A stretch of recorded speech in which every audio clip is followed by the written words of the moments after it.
Aí sim, gente, sejam muito bem-vindos a mais um programa Bora Voar Cast. Hoje eu tenho aqui uma turma muito especial e a gente vai falar sobre um tema também muito relevante, sobre saúde mental. E para isso eu trouxe aqui uma turma super bacana. Silvia, minha sócia lá na CBN Welltech, seja bem-vinda aqui mais uma vez. Falar sobre um tema que você domina bastante, isso é muito bom. Trouxe aqui também o Mr. Wesley, aí sim, hein? Educador físico, uma pessoa que eu tenho ali como uma admiração naquilo que você faz enquanto trabalho mesmo, enquanto você muda a vida das pessoas. Então, Wesley, seja bem-vindo aqui, obrigado por ter aceitado o nosso convite. E a Karina, que já não é a primeira vez que está aqui com a gente. Karina, seja bem-vinda mais uma vez aqui com a gente. Edu. Você Prazer possa é trazer todo meu. o teu conhecimento aqui, ó, para essa turma que está nos assistindo aqui hoje, tá bom?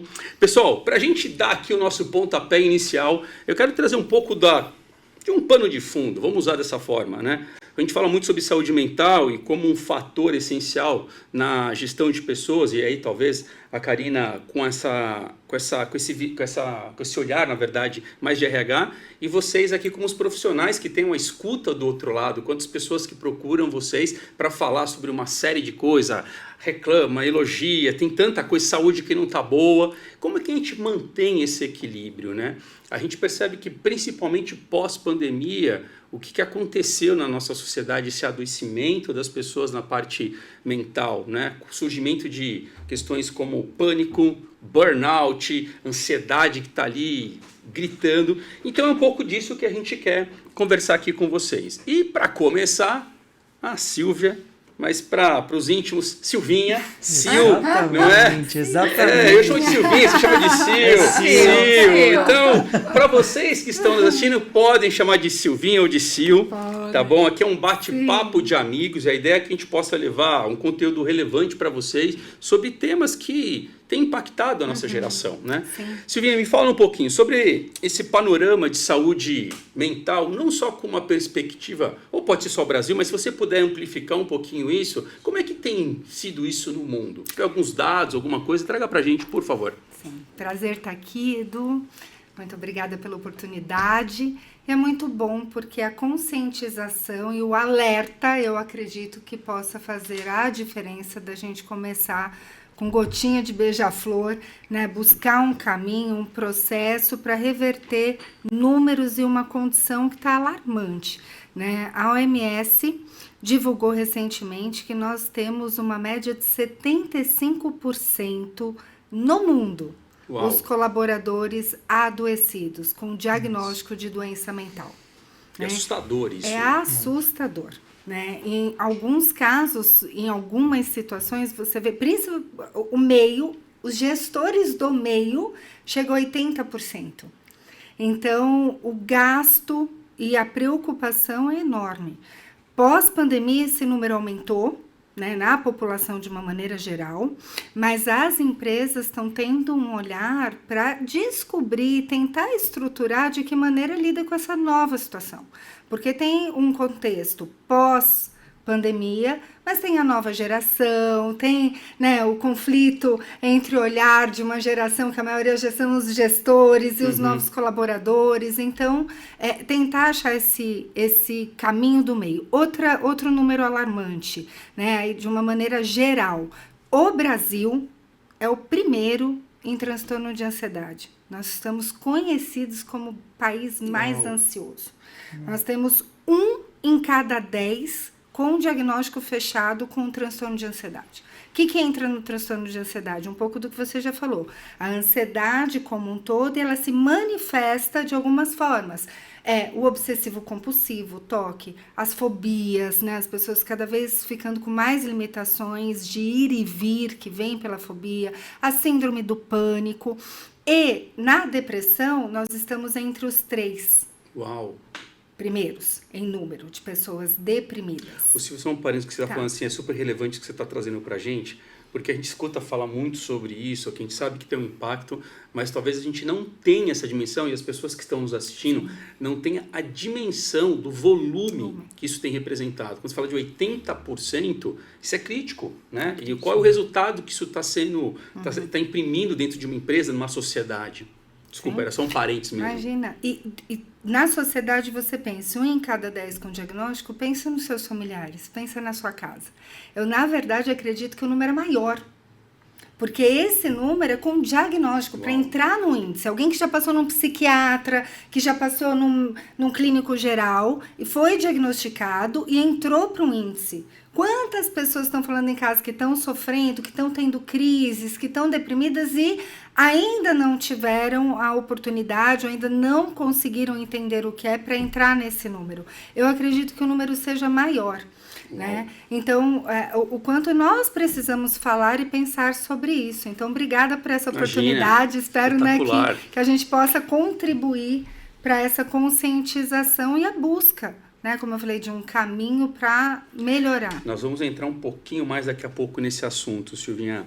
Eu vou perguntar para você agora, Karina, mas antes, depois você se apresenta para as pessoas, mas já vou deixar aqui a pergunta. Como é que você, enquanto RH, você identifica sinais, sejam precoces dentro dessa questão de saúde mental, dentro da estrutura que você hoje administra como gestão de pessoas, se pudesse trazer um pouquinho desse panorama para nós e das pessoas que de repente estão nos assistindo, como é que poderiam ajudá-las dessa forma? Bom, Edu, obrigada novamente pelo convite. Eu sou a Karina, eu atuo, né, como gerente de recursos humanos da Close Up International.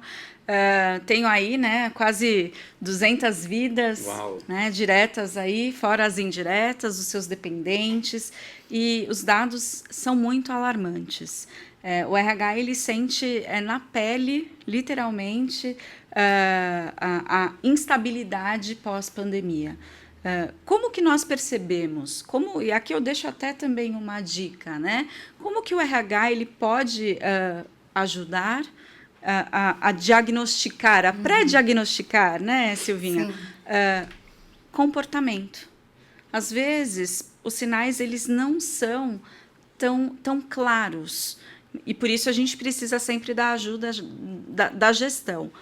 Primeiro, mudança repentina de comportamento, erros constantes nas entregas.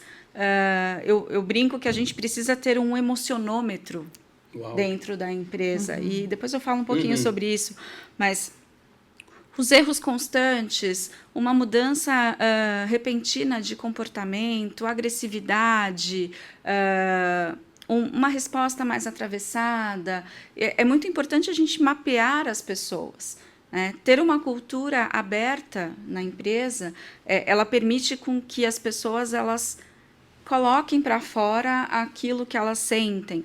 Muitos ainda têm medo, receio, preconceito, vergonha, né, de falar abertamente sobre terapia ou uso mesmo, né, de medicamentos. São os tabus, né, na verdade, são as crenças limitantes. Né? Então, a geração mais nova ela já vem com uma bagagem, com uma mentalidade mais de ajuda e autoajuda. Mas quando a gente olha um pouquinho, né, para as gerações passadas, muitos ainda têm, sim, um preconceito com relação a tratamento. E o RH ele acaba pincelando isso dentro aí das vidas, no sentido de entender o porquê que aquela pessoa apresenta tal comportamento. E aí a gente tenta entender até onde a gente pode ir também, porque o RH ele também fica na balancinha do equilíbrio entre o lado pessoal e o lado profissional. Não existe vida pessoal e vida profissional, a vida é uma só, né? E a gente tem que ajudar o colaborador a equilibrar essas emoções e fazer com que ele renda, né? Porque, além de tudo, é isso, é uma troca. Como que uma pessoa que não está bem, e tudo bem, não está bem todo dia, né? Mas como que essa pessoa equilibra as suas entregas? Como que essa pessoa ela é produtiva? E é isso, nem sempre ela não está desmotivada ou ela não produz porque ela não quer. É porque tem algo lá que ela precisa identificar e precisa tratar. Uau, muito bom isso, essa escuta ativa, esse olhar cuidadoso, né? Eu vou pegar o que você estava falando, Karina, eu vou passar para você agora, Wesley. Primeiro, depois que eu fizer a pergunta, se apresente também, por favor. Mas eu queria que você pudesse trazer aqui algumas percepções que você tem do dia a dia do seu trabalho. Você lida com vários executivos. né? Hoje o teu cliente, na sua grande maioria, são pessoas que estão no mercado de trabalho e normalmente pessoas que estão ali ativas, têm um papel estratégico dentro de algumas corporações. Quais são as queixas? O que eles trazem para você? Conta para a gente um pouquinho, Mr. Wesley. Bom, um prazer estar aqui. Eu sou o Wesley, eu sou um treinador que tenho como o alvo as pessoas que são os esportistas. Então, como o Edu bem disse, existem pessoas apaixonadas pelo esporte e quem faz esporte quer estar bem para fazer esporte. E não só o esportista, né? Quem não quer estar bem, né? As pessoas estão buscando a felicidade para encontrar isso. Cuidado com a saúde é um belo de um caminho, né? A gente falou aqui sobre essa questão desse termômetro emocional e quando eu me deparo com as pessoas, normalmente a primeira coisa que um atleta que vem treinar comigo fala não é exatamente aquilo que está passando por dentro. Então, a gente, para desvendar isso, precisa de uma jornada. Então, sempre aquilo que eu vejo, a primeira camada, não é a realidade. E essas pessoas, que são as pessoas doentes de hoje, são as pessoas que estão com a cabeça muito lá na frente, né? A ansiedade é isso, né? Estar lá na frente ou estar atrás demais. E o legal do exercício físico é que ele promove esse estado de presença. Uau, gostei. Estado de presença. Eu costumo falar com o atleta, a gente está fazendo uma determinada dinâmica. Eu sempre costumo olhar nos olhos deles e falo, stay in the present, ou seja, cabeça no presente. Porque esse olhar para cá tira o seu foco lá da frente, tira o seu foco do passado, do problema, do que você está vivendo. Porque essas reações que acontecem, que você percebe, que o RH percebe, que o psicólogo percebe, que os amigos percebem, que a família percebe, um comportamento ríspido, um olhar diferente, uma fala diferente, um tom diferente no dia a dia, ela não começa de uma hora para outra, né? Mas são pequenos detalhes. Quando eu tenho o esporte, eu tenho um lugar onde eu canalizo isso com mais naturalidade. Então, o treinador, ele é sempre a pessoa que percebe isso. Então, eu percebo num simples momento do meu dia a dia uma reação mais agressiva com um desafio que eu proponho. Então, alguns reagem de maneira agressiva, outros apáticos ao desafio. Então, as respostas emocionais são reflexos de como aquela pessoa está por dentro, entendeu? Então, o legal do que eu vejo no dia a dia é essas pessoas têm um aglomerado de preocupações e de coisas que elas estão imersas e quando elas chegam para fazer exercício, para cuidar do próprio corpo, cuidar da própria saúde, o que se vê é um reflexo disso, saindo com naturalidade, entendeu? Então, assim, se eu estou vivendo algo muito estressante, é normal quando eu tenho uma pessoa que quer compartilhar um equipamento comigo, eu reajo de maneira estressada para compartilhar o espaço com aquela pessoa. Não é verdade? Por quê? E aquela resposta não é porque eu estou dentro da academia. Aquela resposta é porque eu estou assim. Perfeito. Sim. Não é? Então, esse é o reflexo dessas pessoas, é assim que elas estão hoje. Então, assim, tudo isso que a gente está falando aqui faz todo sentido, porque vai reverberar aonde essa pessoa estiver, seja na academia, seja fora da academia. Mas o legal é que o exercício ele promove esse estado de presença que dá liberdade para a pessoa colocar para fora essas emoções. E é muito bom. Isso tem um lado muito positivo de canalizar essa emoção, porque é um lugar certo. É melhor canalizar no exercício físico do que canalizar essa emoção, por exemplo, no seu cônjuge, no seu filho, filha, no seu colega de trabalho. Sim. Então, ao mesmo tempo, isso já dá, né, até um gancho para a gente explorar mais, porque é a forma de saída de tudo isso, né? É uma solução muito boa, né? Eu vou pegar esse teu gancho, já vou transferir para a Silvinha. Silvinha, eu vou pegar literalmente esse gancho do Wesley, né? Trazendo também para a tua área mais prática, que é consultório, e você tem ali várias pessoas, e todas, na sua grande maioria, trabalham em corporações, e você tem a escuta do outro lado, é a pessoa que vem para passar por uma terapia, e ali você tem uma escuta geral sobre tudo. Eu queria que você pudesse comentar para nós, primeiro, como que essas pessoas chegam no consultório e quais são as principais queixas que as pessoas trazem, né, levam para você, Silvia, nessa questão ali do consultório. Conta um pouquinho para a gente sobre isso, por favor. É muito interessante escutar, porque eu vejo a Karine e o Wesley falando, dá para desenhar como as pessoas chegam, né? Muitas vezes elas não chegam com uma queixa clara. Eu pergunto, alguém te encaminhou? Né? Alguém da família pediu para você vir? E muitas vezes está muito solto no ar, nem a pessoa está numa insatisfação, a pessoa fala, eu estou precisando, né? Mas a maior parte das vezes, a não ser que a pessoa já tenha feito psicoterapia, ela ainda não sabe muito me dizer o que é, mas é uma insatisfação.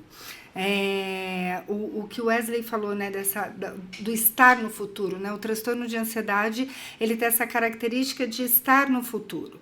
E eu percebo que a necessidade da perfeição está muito presente, principalmente nas pessoas que estão no mundo corporativo. Então, ela acaba até deixando de entregar porque não chegou no nível de perfeição que ela está se autocobrando. Então, as pessoas chegam, quais são as queixas recorrentes de sintomas? Angústia, nada tá fazendo graça, o que eu gostava eu já não gosto mais, mesmo em casa.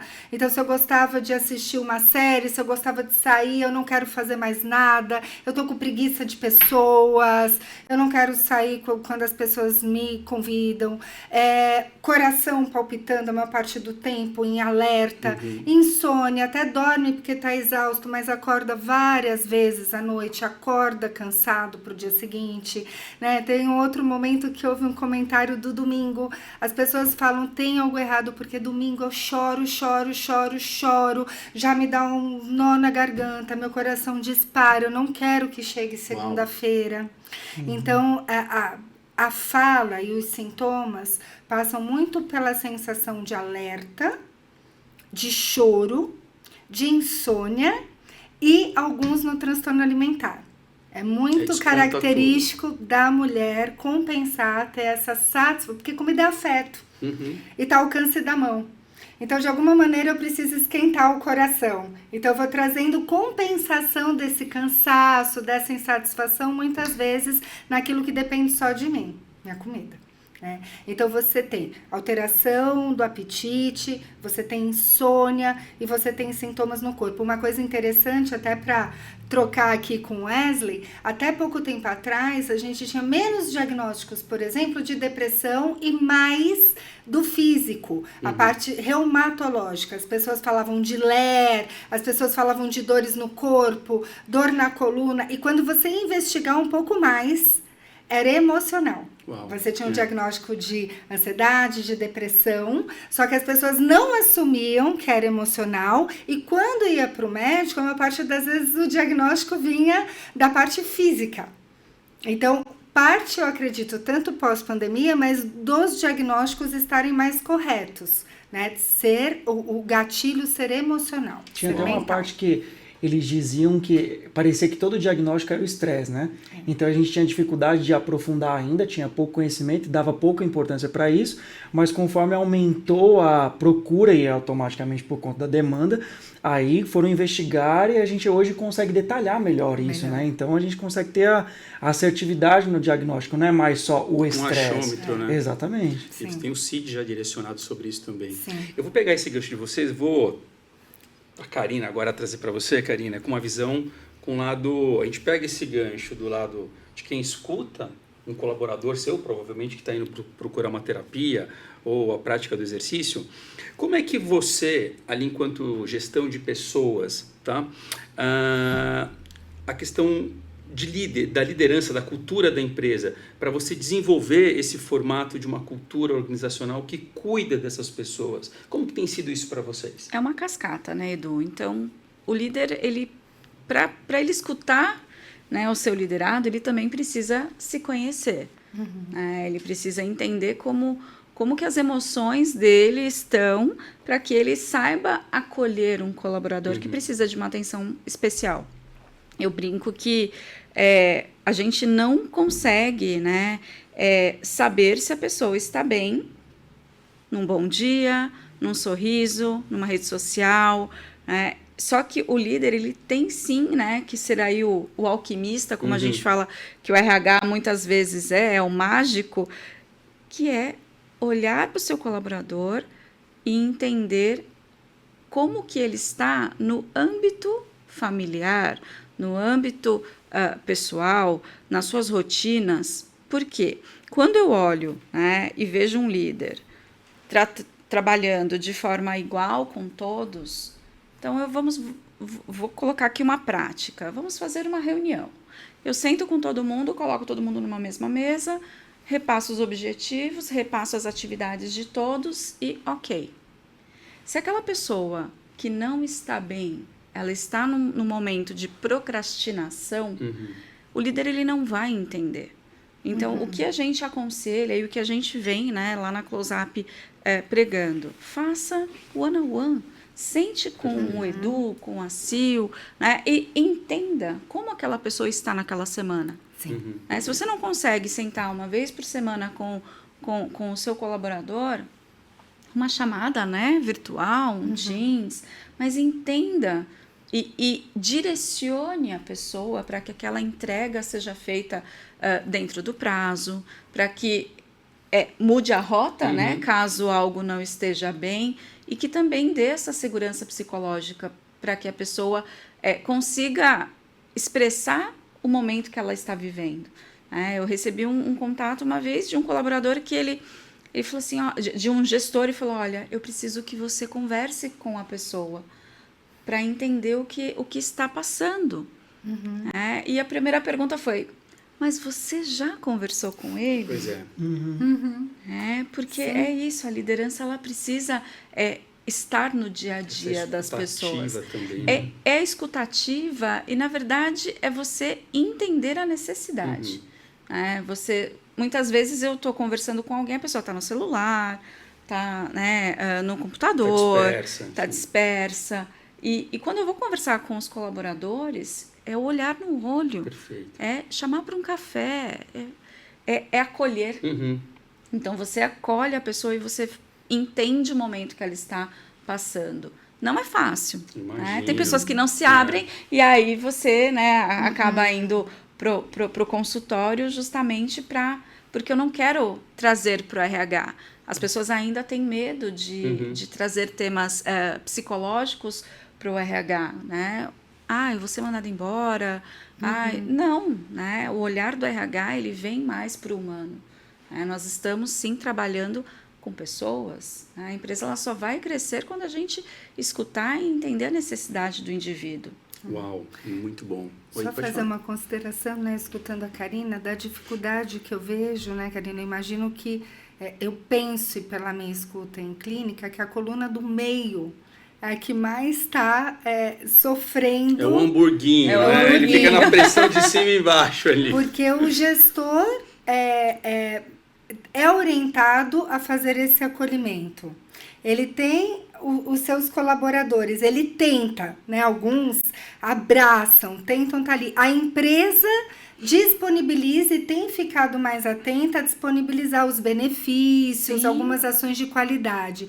E muitas vezes eu vejo que a dificuldade maior ou está na autogestão, porque esses são menos acessíveis e se não mudar o olhar, a cobrança do resultado vai vir para os gestores. Os gestores querem entregar o resultado, mas querem acolher seus colaboradores, seguram no peito muitas vezes os colaboradores, e os colaboradores que normalmente fazem parte de uma nova geração também estão com uma dificuldade de autorresponsabilidade, autocuidado. E aí transfere essa responsabilidade de eu estar feliz e de eu poder ter essa entrega para a empresa. Então eu percebo assim muito se fala sobre felicidade, felicidade no trabalho, uma ciência já comprovada sobre estar, né, feliz no ambiente que você trabalha. Mas a felicidade ela começa dentro de você. Então, eu preciso entender primeiro qual o meu propósito, o que eu busco como profissional. Eu estou feliz naquilo que eu executo, naquilo que eu estudei, naquilo, né, na atividade física ou na não atividade física que eu pratico ou não pratico. Então, eu falo que as pessoas elas precisam de direcionamento. Eu acho que quanto mais direcionadas elas estiverem, o resultado ele vai sair, vai ser positivo, e em todos os âmbitos. Sim. A gente percebe que acho que no mundo que a gente está vivendo, então cheio da digitalização, tudo a internet, a gente sempre tem a tendência a ficar se comparando Sim. com o outro também. Isso também não faz bem. A gente usou outro dia, numa outra gravação, a expressão: a grama do vizinho parece que é mais verde do que a nossa, né? Então, mas eu completo. A grama do vizinho é mais verde, só que eu faço a sombra da minha grama. Pois é. Então, se eu não entender que eu tenho um papel fundamental para mudar aquilo que eu não gosto, seja, né, comigo mesma ou até mesmo na empresa, porque é isso, a empresa é um ambiente colaborativo. E estando bem ou não estando, a empatia ela tem que acontecer. E é o que a gente orienta. Poxa, se o Edu não está bem hoje, Silvia, do time do Edu, vamos acolher, vamos trocar de atividade. Ter empatia não é fácil, porque é isso, eu sempre me comparo. E eu não me coloco no lugar do outro. Você sabe, Karina, acho que é uma questão também de doação nossa, né? A gente tem uma tendência sempre de querer pra gente. E isso a gente se doa pro outro. Sim. Né? Para escutar, para ver o que a gente pode ajudar. Eu entendo que eu acho que também é essa mudança que a gente também tem que ter nesse cenário. Gente, essa conversa está super top aqui, estou gostando de ver. Eu acho que esse tema a gente vai ter que trazer mais vezes, porque é muita coisa para a gente falar em pouquíssimo tempo. Eu queria trazer um desafio agora para vocês três. Né? A gente chegou aqui já na parte final. Mas assim, gente, eu queria, para você, Wesley, se você pudesse olhar para aquela câmera e falar para as pessoas que estão nos assistindo hoje, o que você daria ali como sugestão, como um conselho, né, daquilo que você tem vivido como melhores práticas, o quanto você tem gerado vida na vida de outras pessoas. Então, seja essa voz para esse povo. Nós estamos em um mundo globalizado, tecnológico, e que eu posso dizer para você que é praticamente impossível você fugir dos olhos de uma pessoa e continuar sendo quem você era. Ou seja, o que eu quero dizer com isso? Se você tiver alguém que você possa confiar, que possa te mentorear, o ser humano ele se desenvolve demais quando ele está próximo de outras pessoas. Então, fuja um pouquinho dessa questão tecnológica e busque, para ter mais saúde, mais olho no olho. Porque o esporte foi transformador na minha vida, e no esporte não tem como praticar esporte se você não olhar nos olhos, se você não estiver em contato com outras pessoas. Mesmo o esporte mais individual de todos, ele precisa de uma equipe para que você possa chegar lá. Então, busque estar em contato com outras pessoas, porque seja no que for, no esporte que você gosta ou numa atividade que você mesmo nunca praticou, esse contato pode fazer com que você enxergue você mesmo e possa fazer você muitas vezes perceber para onde você deve ir. As grandes pessoas que você conhece no seu ciclo provavelmente foram mentoreadas por outras pessoas. Então nós precisamos sim de bons amigos, nós precisamos sim de bons mentores, nós precisamos sim de boas pessoas ao nosso redor para que a gente possa crescer, para que a gente possa se conhecer melhor. Então o meu conselho para você é que você deixe um pouquinho o seu celular de lado e vá atrás de algo e de lugares onde você possa tocar pessoas, onde você possa ter contato com pessoas. Porque com certeza nesses lugares vão existir palavras que vão te edificar, vão existir pessoas que vão te olhar nos olhos e com certeza disso vai rolar um bom relacionamento, uma boa comunicação para que você possa crescer, se descobrir e conhecer talvez uma versão de você que você nunca experimentou. Aí sim, bora voar, hein? Que top, que top. Bom, pegando esse gancho, Karina, ó, inspirador esse discurso final, considerações finais aqui. Poxa vida! Por favor, olhando para aquela câmera ali, o que você diria para a turma que está nos vendo? Eu reforço a questão da felicidade. Eu acredito muito que um conjunto de ações faz com que você encontre realmente aquela sensação de prazer, né, no seu dia a dia, nas suas entregas. E acho que eu deixo aqui algumas dicas. O olho no olho é o que o RH, né, ele tem. Eu falo que a gente tem o sangue RHniano, vibra por pessoas. Mas eu penso sempre na questão do dia a dia. Se planeje, né? Não procrastine. Busque pessoas que te dão essa segurança e que te tragam um sentimento de felicidade. Eu falo que pequenas ações, isso não envolve nem ação corporativa de alto custo, né? Quem aqui inicia uma reunião, né, reclamando? Então, crie uma cultura do positivo. Você arrebanha pessoas positivas quando você é assim. Então, esteja presente de verdade, com uma escutativa, entendendo a necessidade do colega. E aí não é RH, e aí é o dia a dia, é você colaborar com o ambiente que você trabalha. Não procrastine. Não evite conversas difíceis. O conflito, às vezes, ele é necessário no ambiente de trabalho. E aí você tem que ter a inteligência emocional de lidar com aquilo. E a evolução. Aí sim, Karina. É o desenvolvimento. Muito bom. Obrigado, viu? Obrigado por Eu é que agradeço. Com a gente em mais um programa, hein? Já está agora, tá ficando bacana isso. Silvinha, você vai fechar hoje o nosso programa com as suas considerações finais sobre um tema que você domina como poucos, né? A gente tem uma satisfação enorme de ter você com a gente, né? Então, olhando para aquela câmera ali, quais são as considerações finais sobre isso? Escutando Wesley, vendo a Karine, o que a gente tem visto primeiro ponto, decida. Tome uma decisão hoje, não transfira a responsabilidade, não procrastine, a infelicidade. É você, decida hoje o que você vai fazer com a sua vida. Eu falo de um tripé, corpo, mente e alma, seu coração, aquilo que transcende. Né? O Wesley trouxe aqui do esporte, cuide do seu corpo, não tem uma área de atuação dos médicos que eles não pedem para você fazer um exercício físico. Tome uma decisão por você, comece hoje, faça. Cuide da sua mente, o que você está colocando? A sua mente é um bem precioso que você tem. O que você está assistindo, com quem você está se aliando, o que você tem escutado e aceitado das pessoas, o que você tem propagado. Cuide da sua mente, você é o responsável do que você está arquivando na sua mente. Cuide da sua alma, daquilo que você crê, das suas crenças, da sua fé, da sua essência, de quem você quer ser e quem você quer que as pessoas vejam em você, do seu caráter, né? A decisão é sua, não é a empresa, não é a família, não é o marido, a esposa, o namorado, a mãe, o pai, é você, posicione-se.